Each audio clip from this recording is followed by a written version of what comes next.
Course మన లేడీస్‌కి black colour అంటే ఇష్టం లేని వాళ్ళు ఎవరైనా ఉంటారా అండి?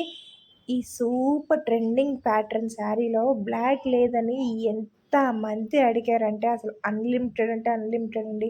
అసలు బ్లాక్ శారీస్ ఏ ప్యాటర్న్‌లో అయినా మన దగ్గర ఒక కలర్ ఉన్నా గానీ బ్లాక్ కలర్ ఉంది అంటే కనుక మళ్ళీ ఆ శారీ తీసేసుకుంటాం కదా! One of the best colour అండి. అసలు సూపర్ అంటే సూపర్ ఉంది. అండ్ దానికొచ్చిన బ్లౌజ్ కూడా వెరీ యూనిక్ బ్లౌజ్ అండి. చాలా బావుంది. కలర్ కాంబినేషన్ అయితే అదిరిపోయింది. ఇంత బ్యూటిఫుల్ శారీ చూసిన తర్వాత కూడా లైక్ చేయకుండా ఎవరైనా ఉంటారా అండి? ఖచ్చితంగా లైక్ చేయాల్సిన శారీయే. అంత బ్యూటిఫుల్ కాంబినేషన్ అయితే తీసుకొచ్చాను. దీంట్లో మన దగ్గర చాలా కలర్ కాంబినేషన్స్ అయితే లాంచ్ చేసాం కదా ఇప్పటిదాకా. సో, ఎవరికైనా కావాలంటే అవే అయినా కానీ ఆర్డర్ ప్లేస్ చేసుకోండి. లేదు నాకు బ్లాక్ ఇష్టం, నాకు బ్లాక్ కావాలి అనుకున్న వాళ్ళు కూడా వెంటనే ఆర్డర్ ప్లేస్ చేసుకోండి. ఎందుకంటే బ్లాక్ అనేది నేను చాలా లిమిటెడ్‌గా తెప్పించాననమాట. ఓన్లీ 10 పీసెస్ మాత్రమే తెప్పించాను. ఆఫ్‌కోర్స్ నాకు తెలుసు అవి సరిపోవు. బట్ ప్రెజెంట్ అయితే ఓన్లీ 10 పీసెస్ మాత్రమే ఉన్నాయన్నమాట.